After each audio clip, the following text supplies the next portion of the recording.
Саламатсыңдар ма балалар? Олай болса, қазір балалар, математика сабағымызды бастамас бұрын зерімізді шоғырландырып алайық. Дайынсыз ба? Олай болса, кеттік.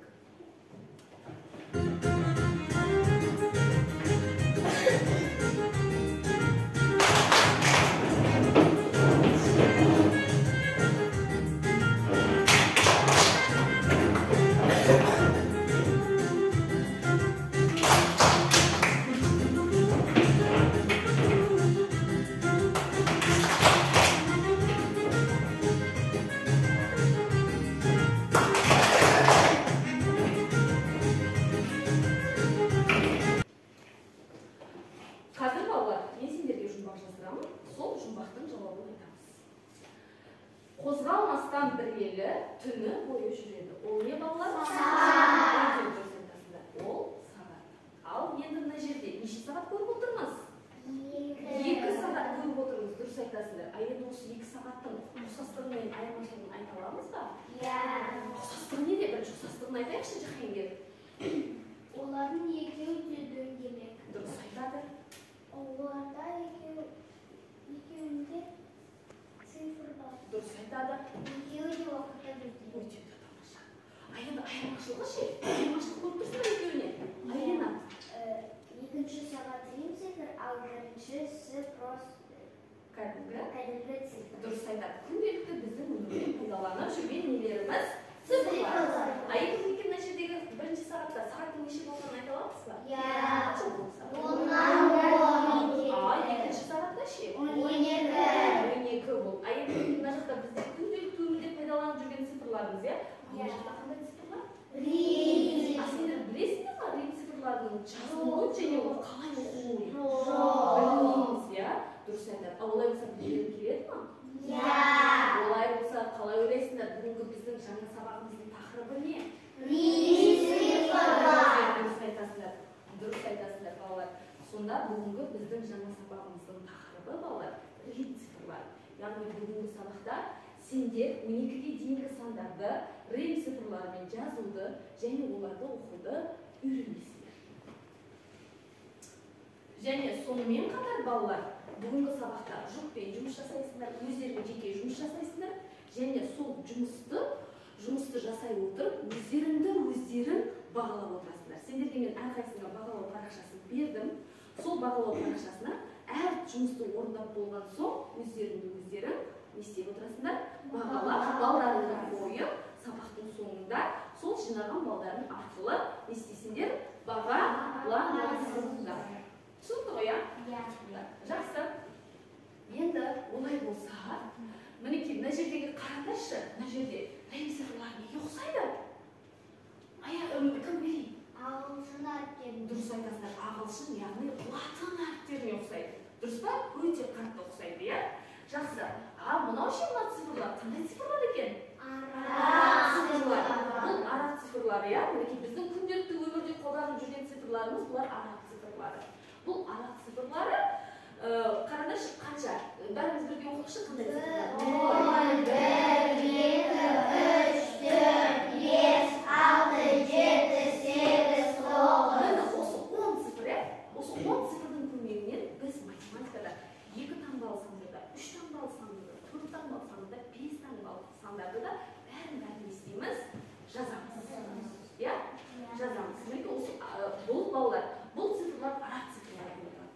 Бұл цифрлар арақ цифрлар деп аталғанмен, балалар, бұлар Үндістан елінде, ең алғаш Үндістан елінде пайда болған екен. Түсінікті ма? Сонымен қатар осы арақ цифрлармен бірге, бұрын ежелгі кезде, сонымен қатар рим цифрлары керек болды. Рим цифрлар керек болды.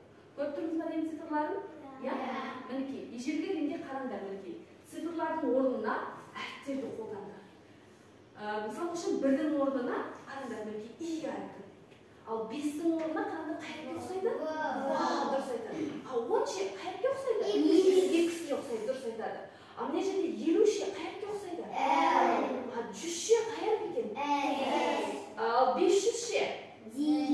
Ал 1000-ше? Әріпіне не істейді екен? Ұқсайды екен. Сонда ежелгі римде осы рим цифрларының орнына осы латын әріптерін не істеген екен? Пайдаланған екен. Түсінікті ма?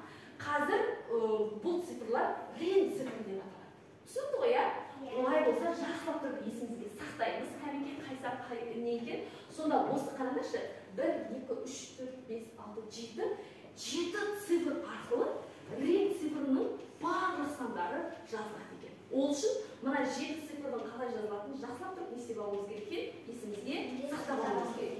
Кәмеге, сонда мына қандай цифр екен? 1, 5, 10, 700, 500, 1000. Сақтап алдық па есімізге? Иә. Жақсы. Сақтап алсақ, мінекей, енді қалай жазылу? Мінекей, бұл жерде бүгін айттық, бірден 12-ге дейін санап жазып үйренеміз дедік. Мінекей, рен цифры 1. 1 мінекей міне, былай жазылады. Көрдік па? 2 міне, 2. Міне. Көрдік қой, 2. Мынау 1, 1-ге қоссаң қанша? 2. Міне, 2-де рен цифры осылай жазылады екен. Көрдік па? Келесі. Мына қандай цифр? 3. Мына қандай цифр? 4. Қараңызшы, 4 қараңдар. Мына жақта қараңдар, оң жағында үлкен сан, иә? Үлкен санның алдына, мінекей 5 деген сан ғой бізде, иә? Сол үлкен санның алдына 1-ді қойсақ, мінекей 1-ді жаздық, яғни алдына қойған кезде, мына тұрған 5-тен 1-ді азайтады екенбіз. Түсініп па? Сонда қандай сан екен ол? 4 деген сан екен. Мінекей, көрдік па? Келесі, қандай сан? 5. Енді қараңдаршы, 6. Одан үлкен санды жазу үшін қараңдар, міне. Мына үлкен саннан кейін кіші сан жазылатын болса, онда ол керісінше не істейді екен? Қосылады. Сонда мына жерде біз 5-ге 1-ді қосамыз. 5-ге 1-ді қоссақ қанша? 6. Көрдік па? Мінекей қалай жазылады? Ал 7 мінекей. Көрдік қой? Нешеге қосамыз мына жерде? 5-ге 7. Мына жерде нешеге қосамыз? 5-ге 3. Міне, енді естеріңе сақтаңдар балалар. Мына тұрған 3-ден артық біз не істей алмаймыз? Қоса алмаймыз, жаза алмаймыз. Түсініп ма? Мінекей 9 қалай жазылады? Мінекей мына жерде нешеден азайтамыз? 10-дан 1. Тамаша. Көрдік қой, иә? Сонда 9 болады. Мына жерде 10. Мына жерде 11. Мына жерде 12. Түсінді ғой, иә? Өте жақсы. Есімізге жақсылап сақтап аламыз. Қалай жазылу керек екенін? Жақсы. Енді кішкене ойын ойнап жіберейік. Қазір мен сендерге рен цифрларды шығарам, сендер сол цифрларды атайсыздар. Бәріміз бірге хормен. Түсінді ғой, иә? Бәріміз бірге хормен дұрыс айтатын болсақ, мына жерде балалар 1 балл беріледі. Қанша балл беріледі? 1 балл. Кеттік. 5. Бәріміз бірге. 12. 7. 6. 8.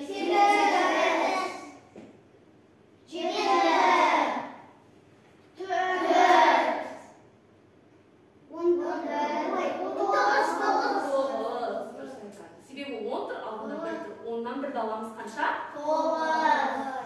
10. 1. 3, иә? Өте дұрыс айтыңдар. Олай болса, бағалы парақшасынан өздеріне 1 балл қойып алыңдар.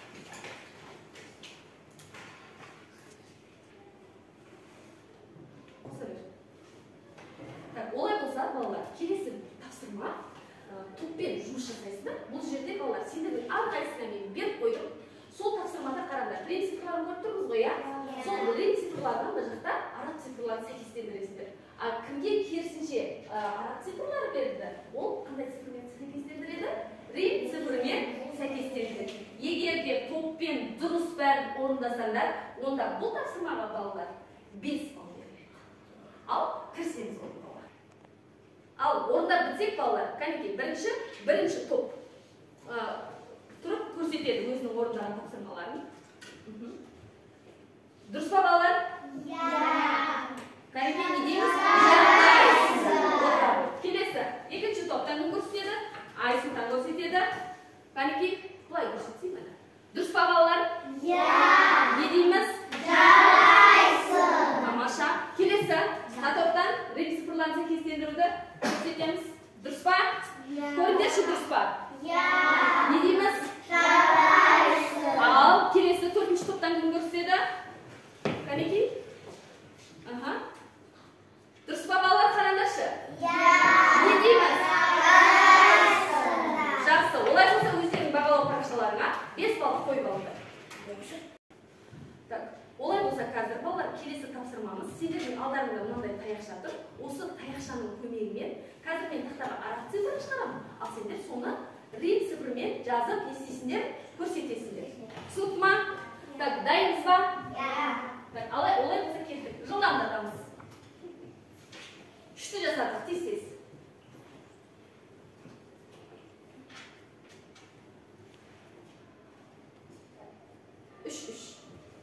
3 болды, иә? 3-тің жақсы, иә? Аха, о, дұрыс. Өте дұрыс. Тамаша. Келесі сан. 7.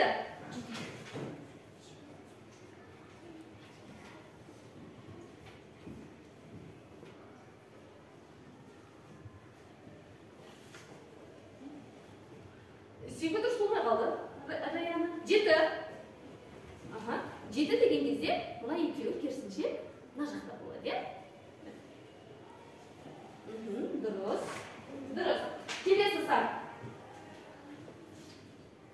11.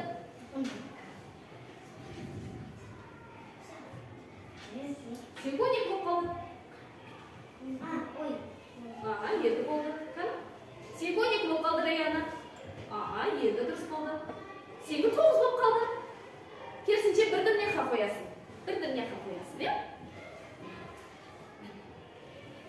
Көрдік па? Аха, дұрыс. Келесі сан. 9. 9. Қана? О, тамаша. Қана? Жахангер? Тамаша. Өте жақсы. Өте жақсы орындадыңдар, балалар. Олай болса, өздеріне бағалау парақшасына 1 балды қойып алыңдар. Дәптеріңізді ашыңыз деген өтініші. Келесі тапсырма, балалар. Келесі тапсырмада, балалар, оқулықпен жұмыс жасаймыз. Оқулығымыздың 101-ші беттегі 4-ші мисалына назар аударамыз. 4-ші мисалда мен топқа бөліп қойдым.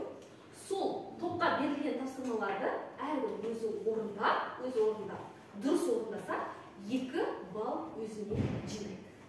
Болдық па, балалар? Болса, олай болса тексереміз. Бірінші топтан кім оқиды? Так, оқи қойып. Дұрыс. Келесі, кім оқиды? Жамалбек.